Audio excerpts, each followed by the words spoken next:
General one स्वागत है आपका वीनेशन ट्रिपल वन के एक नए एपिसोड में जहां आपके लिए लेकर आते हैं इंडियन डिफेंस की प्रमुख अपडेट्स को सबसे पहले। तो चैनल को सब्सक्राइब करना मत भूलिएगा। आज के अपने अपडेट की हम शुरुआत करने वाले हैं भारतीय वायुसेना के एक ऐसे कदम से जो आने वाले भविष्य में जो स्टेल्थ थ्रेट हमारे सामने बन रही हैं उनको काउंटर करने में एक महत्वपूर्ण भूमिका निभाएगी। दोस्तों, आप सब जानते हैं, अब ये बात किसी से छिपी भी नहीं है कि चाइना ने 2 6th जनरेशन फाइटर क्राफ्ट को टेस्ट किया है। इसके अलावा हमें ये नहीं भूलना चाहिए कि उनके पास एक बड़ी संख्या में जो J-20 फाइटर्स है ये उपलब्ध हैं। इसके अलावा चाइना जो है वो पाकिस्तान को J-35 भी देने वाला है। तो कुल मिलाकर के इस पूरी रिपोर्ट का सार ये है कि भारत के सामने जो स्टेल्थ थ्रेट है ये लगातार बढ़ेंगी। अब इसको काउंटर करने के लिए भारतीय वायुसेना हर पहलू में खुद को तैयार करने पर लग गई है। भारतीय वायुसेना एक तरफ जहां एडवांस एयर डिफेंस सिस्टम को डिप्लॉय कर रही है, तो वहीं अब भारतीय वायुसेना का एक नया प्लान सामने आया है जहां पर भारतीय वायुसेना इन इवॉल्विंग थ्रेट्स को काउंटर करने के लिए इस समय जो अल्ट्रा हाई फ्रिक्वेंसी और वेरी हाई फ्रिक्वेंसी बैंड्स पर काम करने वाले रेडार हैं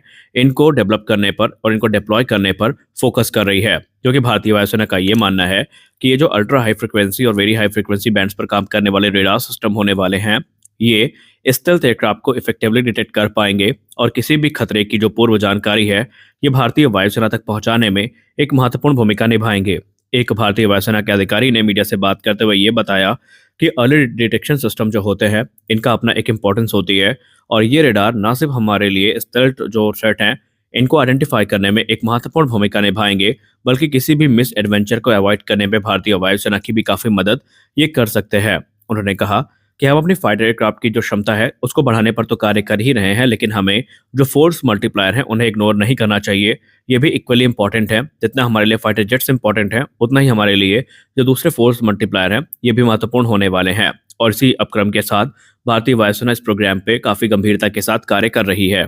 हमारी अगली बड़ी अपडेट भी भारतीय वायुसेना को लेकर के ही आ रही है। आप सबको पता है कि हाल ही में भारतीय वायुसेना के द्वारा जो क्रिस्टल मेस 2 मिसाइल है जिसको आप रॉक्स के नाम से भी जानते हैं, इनको इंडक्ट किया गया है। और ये बेसिकली मीडियम रेंज की बैलिस्टिक मिसाइल है जिनको इसराइल के द्वारा बनाया गया है। ये मिसाइल को लेकर भारतीय वायुसेना का एक नया प्लान सामने आया है जहां पर भारतीय वायुसेना अपनी कैपेबिलिटीज को बढ़ाने के लिए और इनकी उपलब्धता को सुनिश्चित करने के लिए अब क्रिस्टल मेस 2 मिसाइल के लोकल प्रोडक्शन पर काम कर रही है। जी हाँ, जो लोकल प्रोडक्शन है इन मिसाइल्स का उसको लेकर जो बातचीत है वो चल रही है। ये मिसाइल्स बेसिकली आपको भारतीय वायुसेना के फ्रंट लाइन फाइटर्स जैसे कि सुखोई 30 MKI, MiG-29 UPG और जगुआर एयरक्राफ्ट में देखने को मिलती है और आने वाले भविष्य में जो हमारे इंडिजिनस फाइटर्स हैं उनमें भी ये देखने को मिल सकती है। क्रिस्टल मेस 2 की अगर हम बात करें तो इन्हें प्रिसीजन स्ट्राइक्स को ध्यान में रखकर बनाया गया है जहां पर ये हाई वैल्यू जो एसेट होते हैं एनिमी के उनको डिस्ट्रॉय कर सकती है। अब अगर हम इनके स्ट्राइक रेंज की बात करें तो ये 250 किलोमीटर से ज़्यादा की है, जहां पर ये जो जीपीएस इन्वॉल्वमेंट है वहां पर भी ऑपरेट कर सकती है। इसका एक क्रूशल फीचर है जिसके बारे में हमें जान लेना चाहिए, वो ये है कि जो कह सकते हैं इलेक्ट्रॉनिक वॉरफेयर सिनेरियोज होते हैं वहां पर भी इन्हें कोई फर्क नहीं पड़ता और ये आराम से ऑपरेट कर सकती हैं। भारत इलेक्ट्रॉनिक्स लिमिटेड एक लीडिंग इंडियन डिफेंस मैन्युफैक्चरर है और माना जा रहा है कि क्रिस्टल मेस 2 के प्रोडक्शन की जिम्मेदारी इन्हीं के कंधों पर आने वाली है। और अगर ऐसा होता है तो निस्संदेह डिफेंस मैन्युफैक्चरिंग में एक और बड़ा माइलस्टोन अचीव कर लिया जाएगा। सिर्फ यही नहीं बल्कि इंडियन एयरफोर्स अब ये भी चाहती है कि जितने भी सोफिस्टिकेटेड वेपन सिस्टम है हमारे पास उनको हम लोकली मैन्युफैक्चर करें। लेकिन भारतीय वायुसेना का जो झुकाव है अब हमें जो इंडिजिनस ऑप्शंस हैं इनके तरफ देखने को मिला है और ये स्पष्ट हो चुका है कि जब रुद्रम जैसी मिसाइल्स मास प्रोडक्शन में आएंगी तो इनके जो ग्राउंड अटैक वेरिएंट हैं वो भी हमें देखने को मिलने वाले हैं। हालांकि एंटी रेडिएशन मिसाइल और जो एक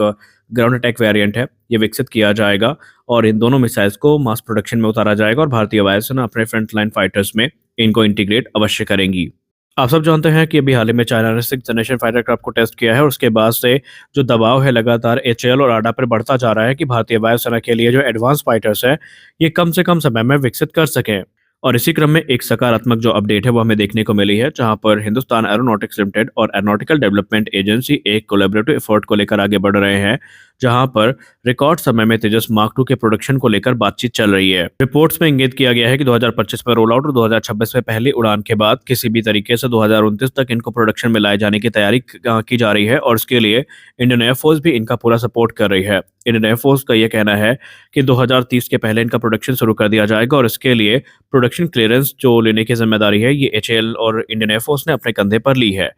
एचएएल के अधिकारी ने मीडिया से बात करते हुए ये बताया कि तेजस मार्क 2 जब प्रोडक्शन में उतरेगा तो हम यहाँ पर डिजायर्ड टाइमलाइन को ध्यान में रखेंगे और फिलहाल तो हम ये कोशिश में लगे हैं इंडियन एयरफोर्स के साथ मिल करके कि जो कॉम्प्लेक्स ब्यूरोक्रेटिक प्रोसेस होता है उससे कैसे हम सेफली नेविगेट करके जल्दी से निकल सके, क्योंकि आप सबको पता है कि हमें ऑर्डर्स के लिए पहले सीसीएस का अप्रूवल चाहिए होगा, फिर डिफेंस एक्विजिशन काउंसिल से एक्सेप्टेंस ऑफ नेसेसिटी चाहिए होगी और उसके बाद जो प्रोडक्शन क्लियरेंस है वो मिलेगी। तो इसके लिए 2027 में जब इसके तकरीबन कुछ टेस्ट आयोजित कर लिए जाएंगे तो भारतीय वायुसेना तुरंत वहां पर सीसीएस अप्रूवल के लिए अप्लाई करेगी और माना जा रहा है कि ये जो प्रोसेस है 2029 के अंत तक पूरा हो जाएगा, यानी कि जो प्रोडक्शन क्लियरेंस है ये 2029 के अंत तक दे दी जाएगी। अब आपको यहाँ पर पता होना चाहिए वो ये है कि पहले माना गया था कि जो एफओसी स्टैंडर्ड है वही एयरक्राफ्ट इंडियन एयरफोर्स को ज्वाइन करेंगे, लेकिन एचएएल के ऑफिशियल ने मीडिया से बात करते हुए ये बताया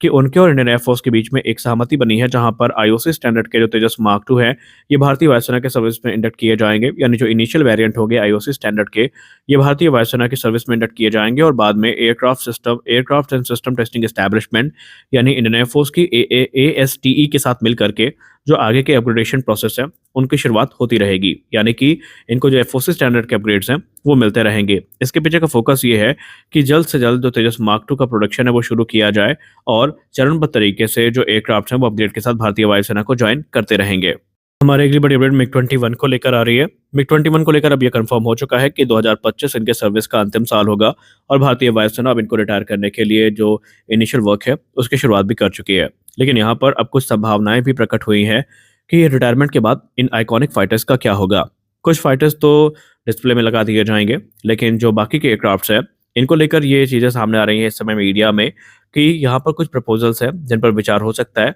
फॉर एग्जांपल इन्हें अनमैन्ड जो प्लेटफॉर्म है उनमें कन्वर्ट किया जा सकता है। अब सवाल ये है कि इन्हें ड्रोन्स में कन्वर्ट करने का क्या फ़ायदा होगा और क्या ये हमारे लिए कॉस्ट इफेक्टिव सोल्यूशन हो सकते हैं। आइए जानते हैं पूरा मामला क्या है।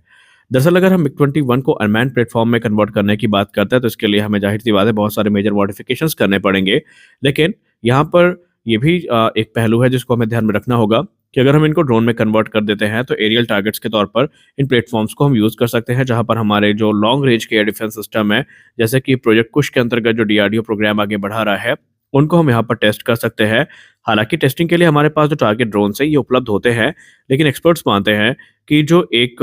इंटैक्ट जेट है ये एक बहुत महत्वपूर्ण भूमिका निभाएगा, क्योंकि यहाँ पर हमारे पास जो रोबस्ट एयर फ्रेम है और हाई स्पीड कैरेक्टरिस्टिक्स है वो देखने को मिलती है जो कि मिमिक करेगी रियल वर्ल्ड कॉम्बैट सिनेरियोज को, और ऐसे में जो ट्रेनिंग है वो काफ़ी ज़्यादा इन्हांस और इफेक्टिव वे में आयोजित करी जा सकती है। हालांकि ये प्रपोजल अभी इतना आसान नहीं होगा क्योंकि यहाँ पर बहुत सारे चैलेंजेस होंगे। पहला तो यही होगा कि मिग 21 जैसे पुराने फाइटर एयरक्राफ्ट को state of the art system से इक्विप करना ही अपने आप में सबसे बड़ा चैलेंज होगा और हमें सेफ्टी रिस्क जो है ये भी देखने होंगे, और इसके अलावा जो डेंसली पॉपुलेटेड इलाके हैं उनके ऊपर से क्या इनको उड़ाना सही होगा या नहीं होगा, इस पर भी एक प्रॉपर अध्ययन चाहिए होगा। और हम सिर्फ इन्हें ड्रोन में कन्वर्ट करके रिमोट कंट्रोल के भरोसे नहीं बैठ सकते, क्योंकि ये पुराने एयर फ्रेम है, अगर इनमें कोई भी गड़बड़ी हुई और ये पॉपुलेटेड इलाके में गिरते हैं तो इसके बहुत सारे जो नुकसान है वो हमें देखने को मिल सकते हैं। तो आज के इस वीडियो में बस इतना ही, मिलते हैं अगले वीडियो में कुछ और अपडेट्स के साथ। तब तक के लिए जय हिंद।